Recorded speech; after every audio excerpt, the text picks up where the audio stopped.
এটা একটা মানে অ্যাওয়ারনেস ভিডিও বলতে পারেন। মানুষ মাত্রই আজকের দিনে তন্ত্রকে প্রচণ্ড ভয় খায়। সেই জন্য তন্ত্রকে নয়, যারা তন্ত্র প্র্যাকটিশনার আজকের দিনে তাদের ভয় নিশ্চয়ই খাওয়া দরকার। কারণ আজকের দিনে একটা বিরাট বড় একটা দেখুন, জীবনের সব কিছুরই একটা কীরকম বলবো মানে ধরুন এই সোশ্যাল মিডিয়ার একটা অ্যাডভান্টেজ তো নিশ্চয়ই আছে, তার আবার একটা ডিসঅ্যাডভান্টেজও আছে। তেমনি এই সমস্ত পডকাস্ট ইত্যাদিতে ভালো মানুষকেও আমরা পাচ্ছি, তেমনি আবার 2 নম্বরই মানুষকেও পাচ্ছি। আমি একটা ছোটো উদাহরণ দিই আপনাদের।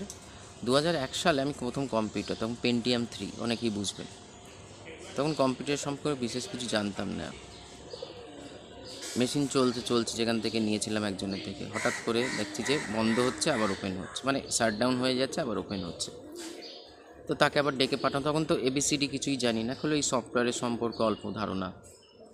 সে বললো মাদারবোর্ড খারাপ। আবার কষ্ট করে টাকা জোগাড় করে মাদারবোর্ড ঠিক করা হলো, ওয়ারেন্টির মধ্যেও খারাপ।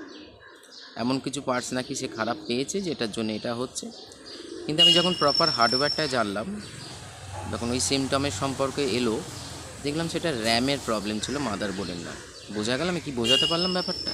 তার মানে আমরা সাধারণ মানুষ, আপনার প্রবলেম নিয়ে কারোর কাছে যাচ্ছি, বিশেষ করে আমাদের সামনে বলা হয় নেগেটিভ জিনিসগুলো, যাতে আমরা এটা বলতে পারেন এক ধরনের হিপনোটাইজ, মানে মানে মানসিক সংযোগটাকে ব্লক করে দেবো, মানে আপনি চিন্তা শক্তি ব্লক হয়ে যাবে। যারা নোংরা কাজগুলো করে, হ্যাঁ, যারা প্রকৃত কাজ করে আপনার ভালোটাও বলবে আর খারাপটাও বলবে।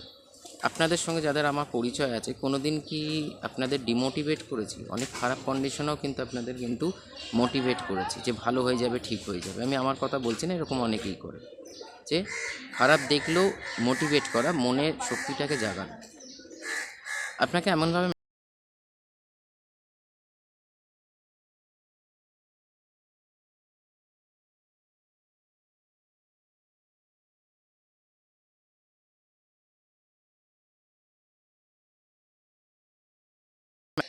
সেখানে তন্ত্রক্রিয়াকে ইনভলভ করানো হয়। এবার আপনার থেকে চাওয়া হবে আপনার ফটো, আপনার নাম, গোত্র। রিকোয়েস্ট করছি, জেনুইন লোক ছাড়া বা প্রপার লোক ছাড়া নিজের ফটো, নিজের নাম, গোত্র বা পরিবারের ডিটেলস কখনোই শেয়ার করবেন না। এতে কি হয়, যারা এই ধরনের নোংরা কাজ করে না, আগে আপনার যেটা যদি কিছু নাও থাকে, একটা ক্রিয়া তৈরি করে বিজনেস এখান থেকে রান করানো।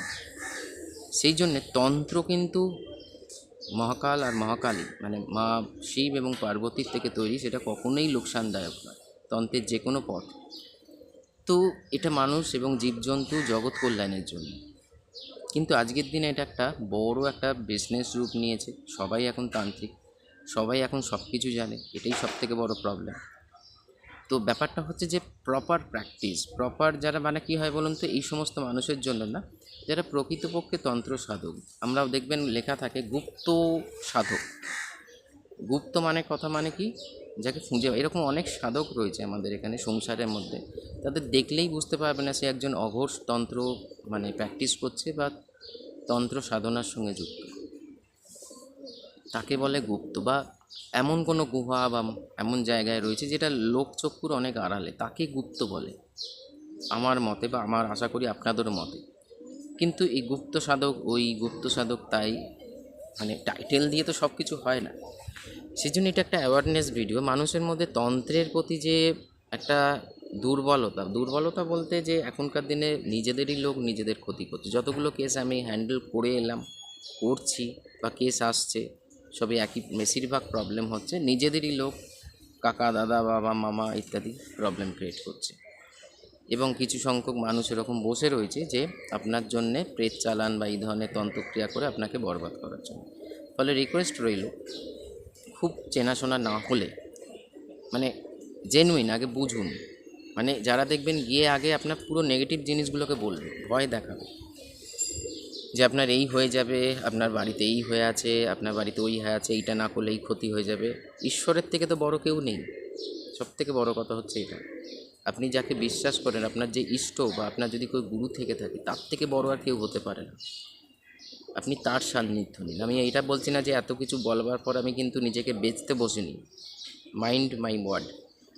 আমি নিজেকে মানে বলছি না যে আমার দিকে টার্গেট করছি না যে আমার কাছে আসুন, না, নিজের ইষ্টের ওপর ভরসা রাখুন, নিজের গুরুর ওপর ভরসা রাখুন। এই দুটো শক্তির ওপরে আর কিছু হতে পারে না। আর ঈশ্বরের ওপর ভরসা রাখুন, আপনি বেরোতে পারবেন। তাতেও যদি আপনার দেখুন, আমাদের তো বিশ্বাস, সেই বিশ্বাস তো আমরা করতে পারি না একটা অদৃশ্য শক্তিকে। আমাদের সামনে তার প্রতিমা থাকে, কিন্তু এই প্রতিমা যে কথাও বলে সেটা আমাদের আইডিয়ার বাইরে। তো কিন্তু সেই বিশ্বাসটা থাকলে একটা প্রতিমাও কথা বলে, একটা পাথরও থেকেও মানে ভাইব্রেশন আসে, এবং ইনফ্যাক্ট ইউনিভার্সের সমস্ত কিছুই ভাইব্রেট করছে। সেই ক্ষেত্রে নাম গোত্র কখনোই দেবেন না, কারণ আপনার যদি কিছু নাও হয়ে থাকে আপনাকে ক্রিয়েট করিয়ে আপনার থেকে পয়সা খেঁচা হবে, এটাই হচ্ছে মেন উদ্দেশ্য। ঠিক আছে? কারণ দেখছি তো বিভিন্ন রকম কেস, আমি কোনো দেখুন এখানে কারণ আমি নাম নিচ্ছি না, কারণ কারোর সঙ্গে আমার কোনো শত্রুতা নেই। আমি আপনাদের অ্যাওয়ার্ড করছি, সাবধান করছি যে আমরা তো আজকের দিনে বিভিন্ন মানুষ বিভিন্ন রকম প্রবলেমে পরিস্থিতির শিকার। হয়তো আপনার কিছু প্ল্যানেটারি মুভমেন্ট বা ধরুন জীবনে ভালো সময় খারাপ সময় থেকেই যায়, তো সেটা যখন হ্যাঁ কিছু এক্সট্রা জিনিস বোঝা যায় এক্সট্রা অর্ডিনারি হচ্ছে যার কোনো ব্যাখ্যা নেই, সেটা আমরা বুঝতে পারি যে না এটা কিছু একটা প্রবলেম হচ্ছে, আমাদের কোনো সান্নিধ্য নেওয়া দরকার। কিন্তু প্রপার লোকের সান্নিধ্য নিন, দরকার পড়লে নিজের গুরুর সান্নিধ্য নিন, গুরু যেই হোক না কেন, গুরু গুরু। সেই ক্ষেত্রে আমি এটাই বলবো, সাবধানে থাকুন। যদি কিছু না হয়ে থাকে সেটাকে হওয়ানোর চেষ্টা করবেন না, কারণ আমরা বাঁচবার জন্যে না আমরা ঘটি বাটিও বেচতে পারি, কারণ জীবন আমরা সবাই চাই, বাঁচতে আমরা সবাই চাই। কিন্তু কিছু সংখ্যক মানুষ আপনাকে ভয় দেখিয়ে এই জায়গাগুলোকে ক্রিয়েট করে ঘটি বাটি নিয়ে চলে যাবে, তারপর ওর সঙ্গে তার কোনো সম্পর্ক থাকবে না দেখুন, অথচ আপনি সেই প্রবলেমেই পড়ে থাকেন। এরকমই একটা কেস আমার কাছে রেজিস্টার হয়েছে দুদিন আগে, যে বিভিন্ন রকম করেও কোনো কিছু যখন হয়নি, কিন্তু তার কয়েক লাখ টাকা বেরিয়ে গেছে, ধার দেনা হয়ে গেছে, আলটিমেট কাজের কাজ কিছু হয়নি, উল্টে প্রবলেম বেড়ে গেছে। নমস্কার।